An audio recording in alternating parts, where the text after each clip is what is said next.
Doctor صاحب کئی دفعہ اسلامی احکامات کے مطابق زندگی گزارنے کی کوشش کر چکا ہوں، 2-4 مہینے تک تو سلسلہ چلتا رہتا ہے، لیکن اس کے بعد دوبارہ وہ سلسلہ ٹوٹ جاتا ہے۔ برائے مہربانی بتائیں اس میں کیا کوتاہی ہوتی ہے؟ آج کل کی فیکٹریز میں نماز جمعہ کس شرائط کے ساتھ ادا کی جا سکتی ہے؟ پہلی بات تو یہ ہے کہ قرآن نے جو اصول آپ کو بتایا ہے، کونوا مع الصادقین، آپ نیکی کے راستے پر، دین کے راستے پر چلنا چاہیں تو اس کے ساتھ ہی کسی دینی جماعت کے ساتھ رابطہ بنا لیں، ان کے اجتماعات میں شریک ہوں، ان سے ملے جلیں، آپ کی دوستیاں ان کے مابین ہو جائیں، اٹھنا بیٹھنا ان کے مابین ہو جائے تو ایک دوسرے کی تقویت کا باعث بنتے ہیں۔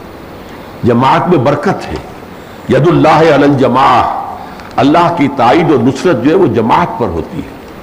اسی لیے کہا گیا کہ اکیلا آدمی جو ہوتا حدیث میں ہے اسے شیطان بہت جلدی جو ہے وہ ورغلا لیتا ہے، لیکن اگر 2 ہو تو اس کو آسان نہیں ہوتا ورغلانا، اور اس سے زیادہ ہو تو کیا کہنے ہیں، جماعت۔ تو جماعت میں شامل ہو، آپ جماعت تلاش کر لیں، وہی تلاش کریں۔ تنظیم اسلامی بھی ایک جماعت ہے، ہم اسی کو سب سے بہتر سمجھتے ہیں، ہم نے جو صحیح طریقہ سمجھا اسی پر ہمارا عمل پیرا ہے، ہم نے سیرت النبی سے اس کا طریقہ کار جو ہے وہ اخذ کیا ہے، استنباط کیا ہے، لیکن یہ کہ لازم نہیں ہے، کوئی شرط نہیں ہے۔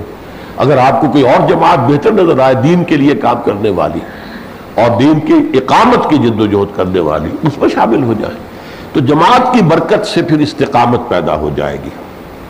باقی فیکٹریز کے اندر اکثر جگہوں پر مسجدیں بنی ہوتی ہیں اور وہاں 5 وقتہ نمازیں بھی ہوتی ہیں، تو وہاں پر جمعہ ادا کیا جا سکتا ہے۔